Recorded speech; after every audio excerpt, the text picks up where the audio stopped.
You don't need a $1 million idea. You don't need a 6-figure or whatever these podcasters are telling you to do. Rubbish in, rubbish out.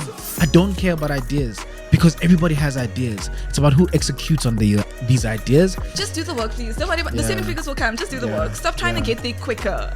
I love it. Drops mic. Boom. How you doing, Cleo? I'm good. How are you? I'm absolutely amazing. Thank you so much for coming. I know it's been 2 years in the making. No, like literally.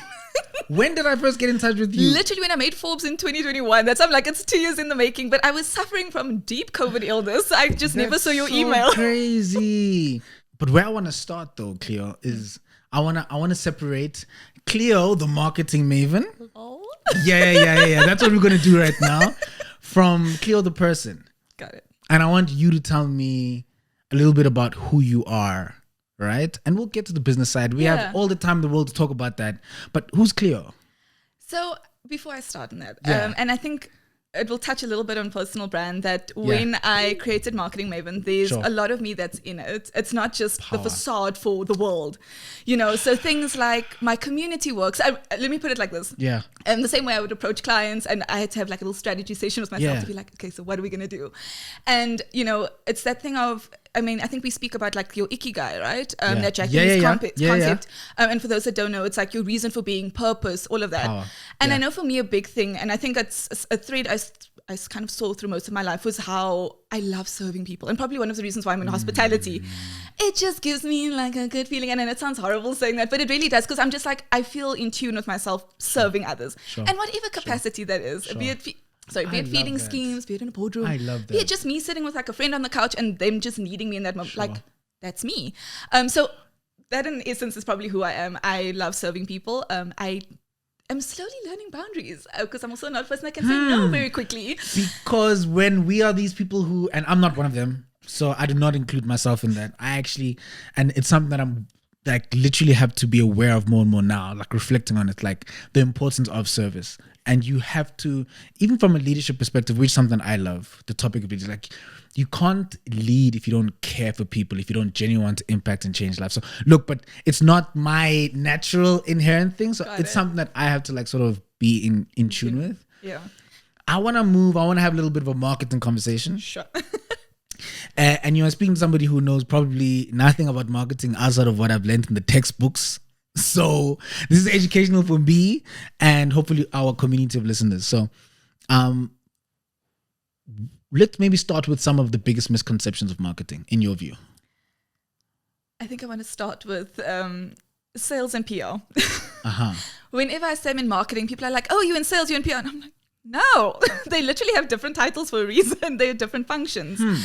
So first and foremost, and also sometimes when people introduce me, they'll be like, oh, she's big in the PR space. Sure. Where? No, not really. I know it's a service offer, but it's not a sole service. Like marketing is the main thing. Got you.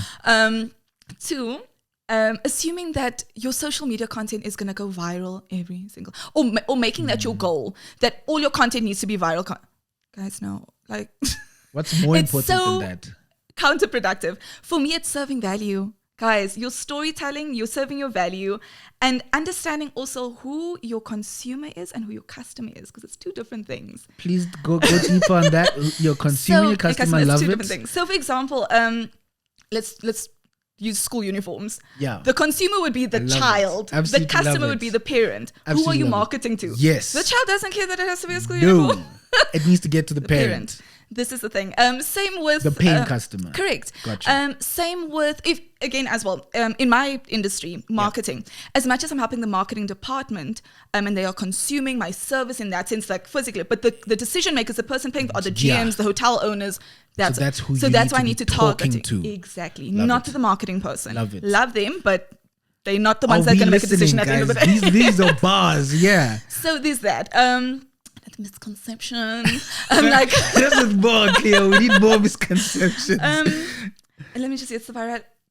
Oh man, I'm hitting a blank. I'm like, damn misconceptions. Trying to think. But it's fine. So let's go back, because I'm just like, I'm sitting and I'm let's do work on that. So let's have a look at marketing. So we've talked a little bit of misconceptions. Let's talk about some of the so business in general has changed ridiculously. Yeah. Over the past, gosh, we're in a technology space now, right? And now it's an AI space and generative AI. So now it's like the world of business and the environment of business is changing. Yes. Which means that the different functions in the organization and the way we do business must change as well. So my question is, how or what do you think are some of the key changes in the marketing space, or that we need to think about changing to keep up with the way in which the landscape is changing? So I love that. And I think you've touched on it a little bit. The fact that roles and responsibilities and titles are going to change ever so, I don't even slightly, actually quite dramatically, when it comes to the marketing space. And I say that because if we look at AI, chatbots, whatever the case may be, and I did post about this on LinkedIn the other day, because everybody's always like, oh my God, it's going to take your jobs. And then the joke was that actually clients would have to be very specific about what it is that they want. And this I saw that post. Yeah. I love it so much because I'm like, yeah. Because how many times we got reverts for logos or brand, and I'm like, and customers a lot of times don't know what they want. They don't. And this is where I want to say, you as a creative, you as a marketing professional, this is where your strength lies, because you are able to tune into the needs. This is why I love, again, this is where service comes in. Understanding, I want to say, the gap between what somebody wants and what they're expecting, that little gap there. Because it's good to say, oh, I want to, sell water. Sure. Cool. Sure. But what needs to go to you as a marketer knows what's actually needed for the industry, what the trends are, all of that. Okay. There's only so much that AI can tell you, because remember, it's also an input thing. Sure. I think we've learned this early on, and I'm talking about like years back when AI was still a thing. It's about, the data in, data out. So if you're putting in crappy data, I love this example where they, sorry, I know it's slight detour, but where they had this correlation, and it was because they said, in Brazil, there's a correlation between ice creams being sold and muggings. And everybody's like, what do you mean? And it was because the data was saying that in summer it's hot. So people are eating ice creams, but that means their windows are down, and that's why they're getting mugged. Oh, wow. Guys, come on.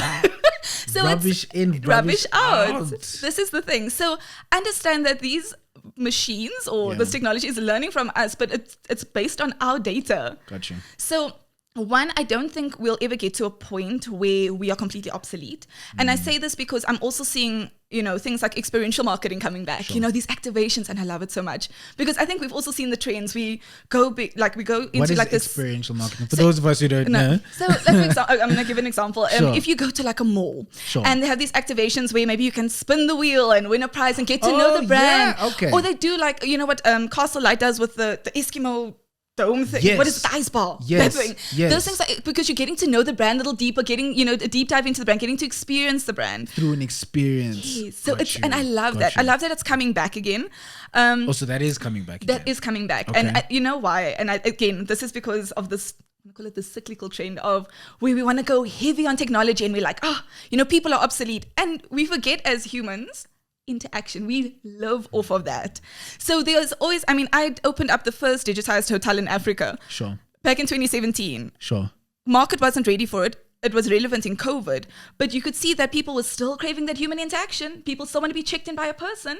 There's just, guys, as much as there's technology and advances in it, you are never going to be obsolete. The human nature, human touch, human interaction is still something we crave. We were designed that way.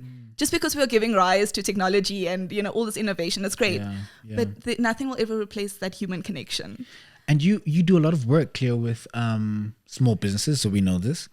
In whether it's coaching, which you've spoken about already, whether it's from a marketing perspective, and I also know that your background is in hospitality. So you do a lot of work with small businesses.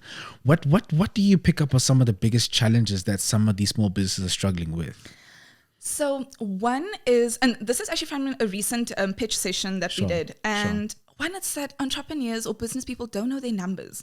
And I speak about this in Cleo, please repeat that. Please, guys, I'm turning to the camera quickly. Please do. You need to know your numbers. And what I mean by this, how much does it cost to produce a product or a service? Now. Yep. So that's why I'm on about tracking your hours, right? Knowing how much, what is your per hours, right? The same thing if you're making the school uniform. How much does it cost for 1.5 meters of material? Yeah. Because if you're going to jump the gun and saying, oh, you know what, the industry charges 500 Rand for a uniform, but not realizing the person you're competing with probably has a better supply chain than what you do. Yeah. All of there are so many different variables when it comes to businesses and I mean, for example, I can get away with maybe charging 2,000 Rand for a logo because I've got somebody that can give it to me at a reduced rate. Sure. Versus somebody who, that is their sole business, they are a designer and they charge 15 grand. And it doesn't take away from what their output is at all. Power. But again, I've got a little secret man in the back that can assist me, for example. Knowing your budget, what are you spending on every month? Be it your subscriptions, if you need to keep the water and lights on, is it fuel, is it entertaining people? So it's things like that, knowing your numbers. And it's so important because, I mean, again, so we were sitting in this pitch session and even when it comes to, let's call it the demographic or the people that you're serving, roughly how many, for example, if you're serving women, how many women in Johannesburg are you serving? Roughly. I mean, you don't need to know down to like the wire, but like, tell me, is it 5,000 women? Because now we know the market size, right? I love this because and just to put it in different words, it's like, understand your business case. Like, what is your business case? So you're saying, okay, this is what I do. This is my product, my service. Yeah. So who is that targeted to? Understand your business case, right? So I'm hearing, and I think, so we work with the World Economic Forum, Global Shapers Community, Soweto, and we work with a few small businesses in that space. I'll never forget. So there was a pitching competition. We run an SME mentorship program. Yeah. So we run this program. We take them through a growth learning, teaching them different principles of business. We're helping them grow their business. We run this annually. And at the end of that program, there is a pitch competition. We get to this pitch competition and the guy is asked the question, so if you get the money, XK, what are you going to do with it? And there's no answer. And so afterwards, I group them all up and I single him out. I say, that is like the worst possible thing. And this is to all entrepreneurs who are in this SME space, you're building a startup, whatever. You need to know your numbers. What does this business thrive on? How are we going to grow in the industry? What am I going to use money? You can't stand in front of a venture capitalist. You can't stand in front of a bank. And just say, I want $1 million. I want $1 million. Just right? and then, so understand, and then what is your business case? So you're saying this is what we do. Number one, are you really actually solving a problem? Yeah. So solve a real problem. And then who are you solving that problem for in the marketplace? Yeah. What does that market look like? Right? So this is what I'm hearing. It's like, understand your business case. Please do. The second one, and please do not attack me online, understand where I'm coming from. You do not need to build an app. Please. And please, for the love of God. And I'm keep saying for the love of God, because if I must hear again, I'm going to do this and build an app. Why? Which for me is like, what problem, why do you just want to build an app? What problem are you solving? Not only that, because you see everybody else jump on it and you want to be some tech entrepreneur. Guys, please. And I say this because if I remember, I think it was back, 2020 roughly? Sure. Or maybe just before then. Sure. Clover. Yeah. The milk company. Yeah. Wanted to release a B2C app. And I was like, why would I need to download a milk app? If I'm going to no. Did they release it? I don't know. I know the developers who made it. I know how much money they spent. And I was just...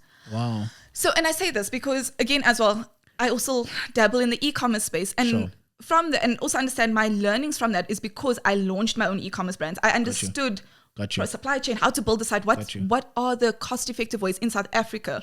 Because obviously a lot of information that's out there is all like US-based, UK-based. So I was like, let me trial it for myself. And I think one of my first lives, I think back in 2021, was actually about e-commerce in South Africa and actually how to start your business. And, again, that was me investing my own money and time and learning that. So when it comes to an app, and I always, when clients eventually come to me, they're like, oh, I want to do an app. And I'm like, why? If you need to understand that, never mind the development cost, the retaining, the maintenance of it, the fact that you need to get people to download it and at least use your app twice a week. If you don't have a strategy behind that, why are you building an app? Why are you not just building a website that is, what is what I'm looking for? That can... trying to find the word I'm looking for. Let's just say optimized for mobile. Sorry. Yeah. But that's the thing. Yeah. So for example, like, they'll be like, oh, we want to do a delivery app. So I'm like, if you understand the likes of an Uber Eats and a Mr. Delivery, those are marketplaces basically at the end of the day, right? And for me, if I know I can pick and choose from 5 different restaurants on one app, why do I need to go and download your one app for pizza? Your specific one, which I might only crave once every 2 months. Got you. So I like what, like, for example, Debonair's and Nando's. So put your product on the marketplace. Exactly. But also what Nando's and Debonair's did. Basic e-commerce, build an e-commerce extension into your site. You order on their website or on their microsite and you can pay, pick it up at your location. You don't need to download an app. Understand that there are, I want to say millions, I don't want to go into billions. Let's go into millions of apps on the Play Store alone. What is going to differentiate you? And I mean, if I look at something simple like, we always want to download like reels from Instagram or stories and whatever. So there's an app for that. But if you go into the apps and say like Instagram Reels downloader, there's like more than 10. So what's going to set you apart? Because now I literally need to go physically download each one and see, does it work? Cleo said, what's going to set you apart? I love it. Cleo, tell me something. Do you think it's important to build a personal brand? Whether you are, so for example, for someone like yourself, you're in the public space, you're public figure, and that makes sense, I would argue, for what you're trying to achieve. Somebody can argue, I'm in corporate, I just work a 9 to 5, I'm just looking to get my next corporate gig or maybe get a promotion. Why do I need a personal brand? Do you think it's important for anybody, no matter what your space, whatever, do you think it's important today to build a personal brand? 1,000%. And you touched on it. You want to get that next promotion. You want to climb up the ladder. If I don't know who you are, if I don't know what knowledge you have in the space that you're in, and be it a thought leader, whatever the case may be, why would I promote you? Love it. Also, one thing that, and some companies are doing it. I know it's a slow take on, but a lot of, not a lot, some companies are obviously encouraging people to have personal brands, because at the end of the day, it builds their company brand. So, I mean, if you look, I mean, I don't know if you know Mashudu. He used to work for Yoko. Yeah. Mash had his own personal brand within Yoko, and he will still do like meetups for them now, even though he's long left them. Oh, so that's so crazy. Sorry, Mash, I'm speaking out, but I love you. That's so crazy, because for someone with an external viewpoint looking in, you would still think he's with them. Trust me, there's another woman that I met at Forbes, this Forbes Summit, sorry. Sure. And she works for a major bank in Ireland and is in, is it cryptocurrency? Not crypto, not lying. Blockchain. Thank you. Oh my God. So let's retake blockchain, that. yes. Blockchain. Right. So there's, she's big into blockchain. She used to work for Facebook and then moved on to this company. Sure. But she has a personal brand in that space. She's winning awards in that space. Love it. Even though she works with, and now there are corporates looking to, bring her for conferences and all of that. But she's kind of lifting the appeal and the brand of this bank. Wow. So it actually works not only for the bank or the organization that you're in, but there's also benefits and benefits for you. 100%. And like, if I think back to my hospitality days, we would get guides on how as an employee, how to go about social media, so that one, you obviously don't put the brand in disrepute and all of these things. We know that, But I would like to see, and obviously I haven't been in the corporate space for a while, so I don't know what those guides look like anymore, but actually teaching people how to build a personal brand, how to be a thought leader in your space. A lot of people have knowledge and value, be it if you're on, a food and beverage manager. Speak to me about the trends. What are the things you've implemented in the restaurants and the spaces you've been in? Love it. Add value in that space. Because I know if I'm a recruiter or another GM, I want you because you know what you're talking about. Power. Love it. I mean, it's great that you've got tenure, but you could be like a crappy person. You could really suck at your job, and people have been protecting you for the last 10 years to kind of just, make your way through the industry. We've seen it. Like, not everybody's a stellar superstar. We know this. But what in your view are some of the things that we could do to build a personal brand? So let's say someone's trying to build one. Yeah. So I think we mentioned it earlier, the whole ikigai thing, and why I use that as like let's call it a starting point at least, because understand what your passions are, and also what you can speak on.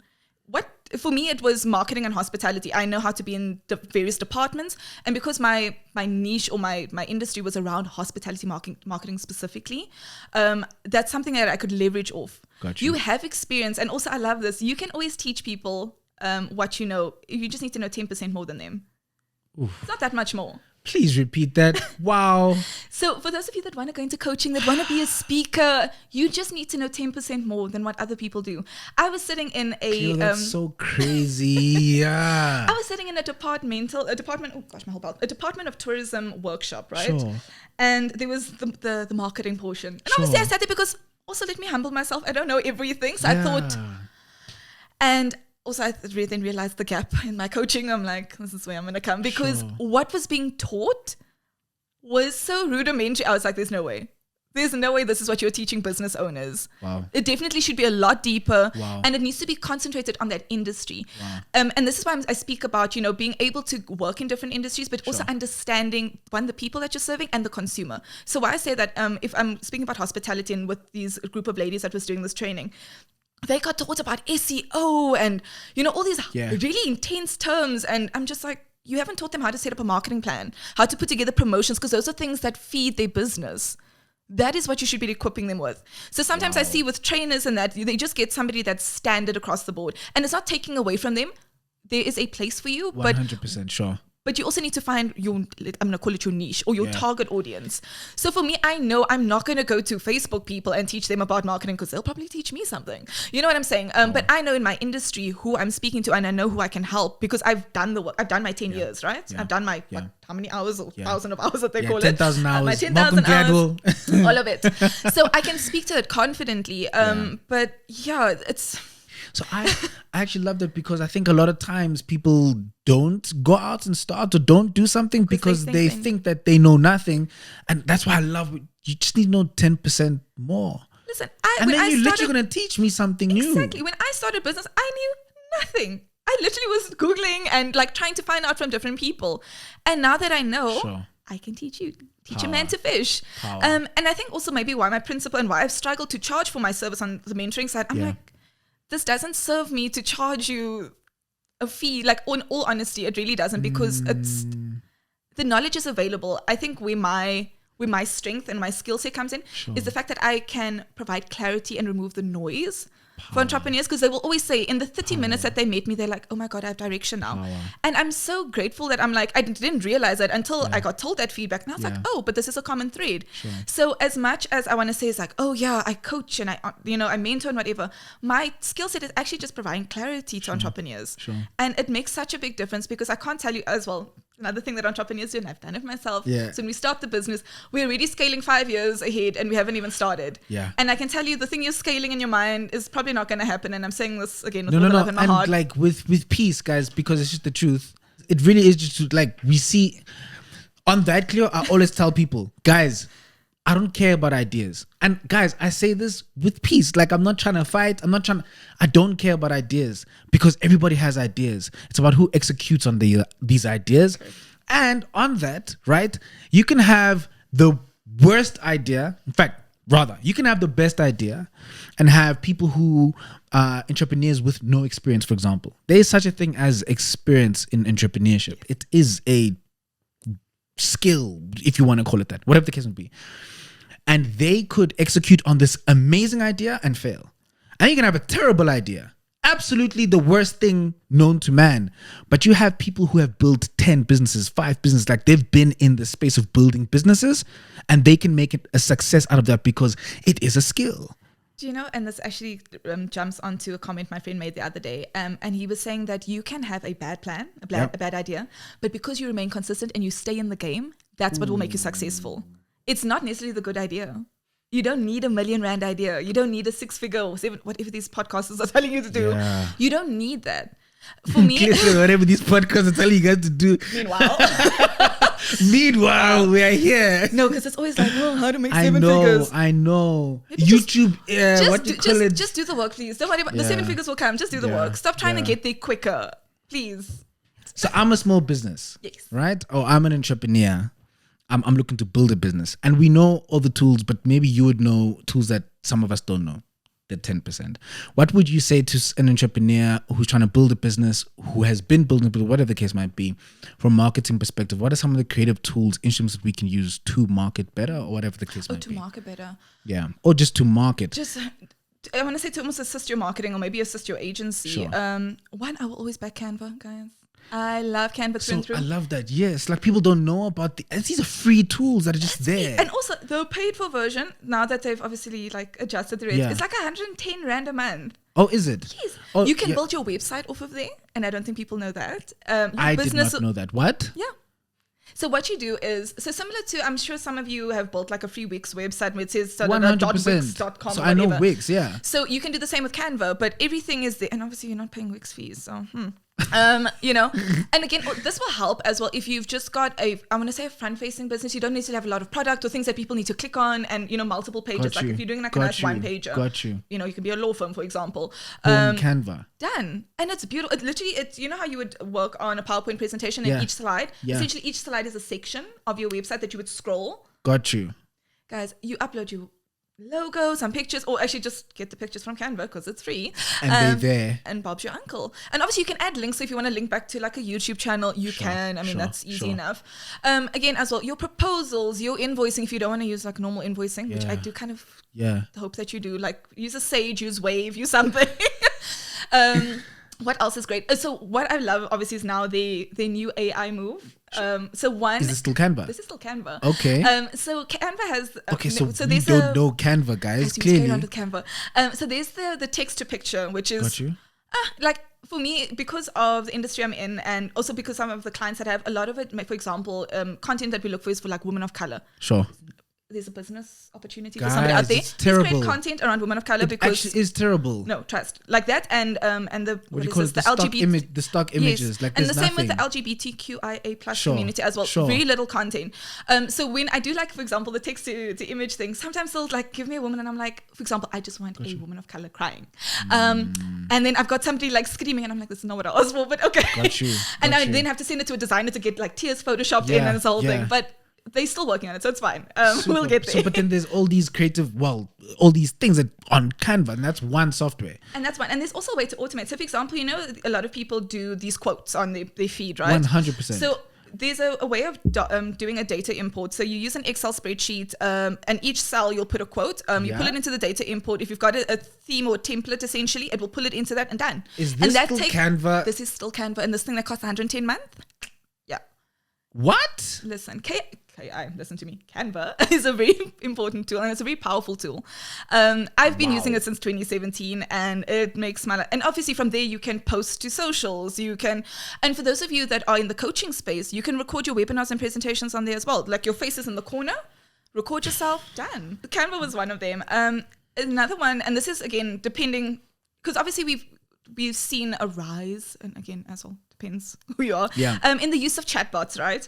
But there's something called chat commerce, and this is something I back. Chat commerce. Okay. So there's a company I work with called 5OPay, local company. Got you. So it's not like some foreign concept. It's like 60 Rand a month. You can have up to 10,000 products on there, or if you want to book a service, either way, or tickets. What's nice is that I'm obviously partnering with them for my own hospitality tools that will obviously assist the industry. But what's great is that they've developed this tool to help like the township economy, and if I can just speak on it like a wee bit, please speak on it for maybe even more than just a wee bit. So what I love about 5OPay, listen, so two guys, and the one kind of, how would I say, it was born out of the idea of, I think he was based in Manenberg, and it was just the services that were available, I think, to his gran, and was this whole thing, awesome story. But what it is that it leverages current technology, and this is another thing for people who are in the tech space who want to create something. Don't think you have to reinvent the wheel. Leverage current technology. So critical. Yeah. Things like they use Airtable, they use WhatsApp, they use Telegram. Stuff that is already out there. And they will eventually develop their own platform, but they needed to start, guys. Start. And I mean, now I think I caught up with him in the week. They now have their offices. They're a team of 8. Guys, I can't wait to go and visit them. Like, I'm so excited. So with them, and this is what I love. So again, chatbot, and this is also great for people who are running side hustles. So if you're doing a 9 to 5 and you can't always be on your phone and answering sales questions and, how do I order this does it for you. So 60 Rand a month, and you're basically paying for a salesperson in your pocket. Now, they've deployed this at, what is this thing called? Rands, I think it's in Guguletu. Is it Kailicha, I think it is. Okay. These chisanyamas. So what they've done is that you can, like how you say, I want like 5 kilos of meat and it costs X price. 100% sure. You do that on the app. You do that in WhatsApp. You do that on Instagram. You can buy your shoes. You can buy anything. So you can be a food-based business service. If you're maybe doing a sip and paint, people can buy tickets. You don't have to go. And FAQs can be there. It's linked either to their payment gateway, so if they're with Yoko or whoever, now or if you have pay as well. You never have to worry about. You can already secure your money upfront. So this is I remember with one of my clients, they are a wine bar here in Fourways. And they had these, every Thursday they've got these events. And eventually they were like, oh, people keep canceling. And I'm like, but then you should at least be charging a cancellation fee. And I'm like, how are you automating this? And they're like, oh, and I'm like, built them an online store, basically converted it so that people could book tickets. They are sold out a month in advance every single time. Power. Because guys, set up your automations. I know it's a schlep, but once it's in place, once it's in place, you can run. Yeah, I think that's such a big thing, and that's something I kept saying this year. Is like I need to start running again, like getting certain systems in place because it is so important. So for me, I took on a business manager towards the end of last year, and it has saved myself so much time, just because like. And understand again, as well as an entrepreneur, it's the admin side, making sure you're compliant with SARS, and it's the myriad of things that you need to worry about on your checklist. So for me, that was one of the steps I took to get my house back in order. So back to tools as well. Sunsama, guys, I love Sunsama. What's that? So Sunsama is I want to call it like a to-do list / project automation tool. So oh my gosh, guys, where are these tools? Why do we know nothing about them? So I'm giving the price because obviously what is expensive to me is maybe not expensive to you, and what's cheap for me is not necessarily cheap for you. So with Sunsama, just a heads up, it is in dollars. I think it's about $60. So it's about $350, $400 a month. Got you. Depending on the exchange rate. Sure. But what I love about this is that it pulls in your data from Trello, Notion, Gmail, your calendar. If I know I need to respond to an email today, I pull it into. So my dashboard essentially is Sunsama. I don't want to look at my emails because that's a distraction. Because it's like a million things that sit in there. So you pull everything in and you start allocating time, and you allocate it to a client, and then I've spent 10 hours on you this month. So now I know I've clocked my hours for the month. I'm good. Same thing that if I need to follow up on things or get things implemented, it's all in there. Sure. And you can even say that your what is it? You can knock off at 5 p.m. and it tracks it. And it even tells you if you're working more than 8 hours a day, it says you're overwhelmed. Move tasks to the next day. No. So now it forces you to prioritize. No. Guys, it has been a lifesaver. I've only used it for the last 5 months and I live by it. Love by it. So that's so crazy because for me, one of the biggest things that when you're building business, you need to understand that actually a big part of business is that it's a system and processes. That's critical, and that equals efficiency. So the better systems and processes you have in place, i.e. the tools, which is why I think this is so important, then you can become more efficient, more effective. 100%. Please, let's land on this when it comes to this marketing conversation. So those have been really eye-opening tools. Is there one or two more? I want to say Notion. However, Notion. I've heard about Notion. Notion is pricey. And because I think it was like $650, $700, and I was like, oh. However, I know the value behind it. So I've taken a step back just because the learning curve for Notion is a bit steep. And then that's why I was like, let me first learn this before I start paying for the paid version. So that's why I took a step back. But that for me, and how I'm using it is client portals or for onboarding. So what we tend to do, and this is also another way of automating, because by the time somebody comes back to you, like, okay, fine, I've paid my 50% deposit. Sure. Now what? I can send you the link for the onboarding and ask you in there, upload your logos, give me, your goals for the next couple of months. All of these things are already there. So by the time it's done, then I can start my work. And by that time, I've bought myself some time as well, finishing off other projects, managing certain things. Why I also like it as a client portal or dashboard, because the strategy is sitting there, all their passwords, the calendar stuff that they need to approve for social media, everything is in a centralized place, and this ongoing emailing back and forth and it's all in one place. So that's also why I love it. But like I said, the learning curve was just a bit steep. I kind of took a step back because every time I kept deleting a block, something else disappeared, and I was like, no. And how much is Notion, you said? It's about $600-700. Okay, so learn it, guys, before you pay the $600-700. They are free accounts, so just learn that first. Super. Another one that I do like is Zapier, and I'm talking about the free one. Like, we don't have to go into the paid thing. But again, as well, if you are a freelancer and you're doing things on your own and you need certain things automated, so if somebody sends this or upload something to the Google Drive, this is the action that it happens. Got you. So really, really helpful. I think those are like my tools that I personally use. That's power. Obviously, as a creative, please invest in Adobe Creative Suite. I absolutely love it for my creatives. Even they've got a podcasting thing in there now. It's fab. Like, it's so crazy because I don't know half of these tools. Okay, so we have work to do. Marketing.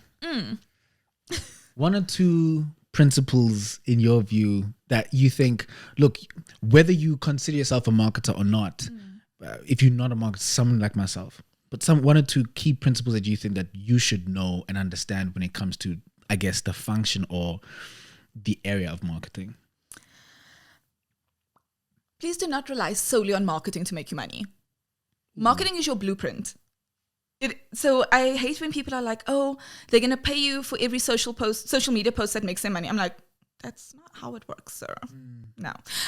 Firstly. Sure. So for me, and it's what I was actually speaking to your producer about. So for me, marketing is the blueprint. It dictates what sales needs to do. It dictates, all the other little different mechanisms where you put your brand, what shops you're in, what billboards you're on. Marketing does it.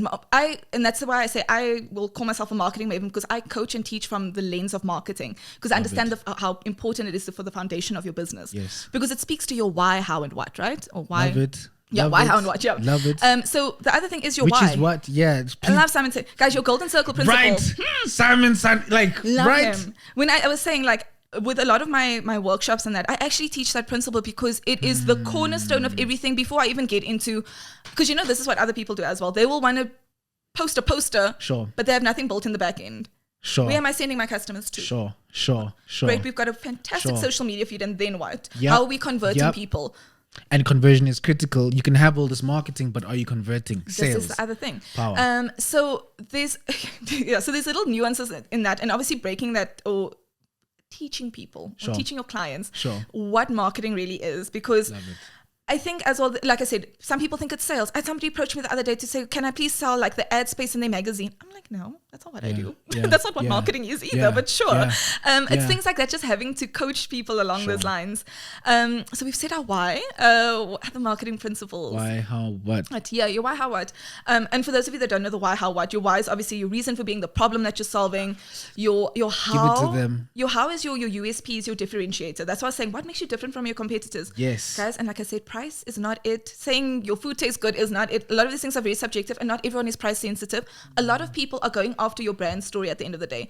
I want to know that I'm buying into you and I'm buying into your story. So I'm going to buy your cream over his cream because you know what? You source it ethically. The story, and like everything around it is just, and it doesn't have to be the most expensive bottle, because obviously it's going to be thrown away at some point. But it's just how everything is delivered. Yeah. That for me is always key. And there's that, like those differentiators. I know when it comes to the e-commerce space, and I'll just speak on this briefly, is that sometimes, it's not necessarily the product that defines you. It's actually your customer service and your delivery time that makes it different. Truth. So if you think about, how many of these stores sell, I'm going to call it those gimmicky things, like Snatcher. Yeah, or like Hyperly. But like the same thing. It's the same thing. But what makes them different? Somebody else does it more efficiently.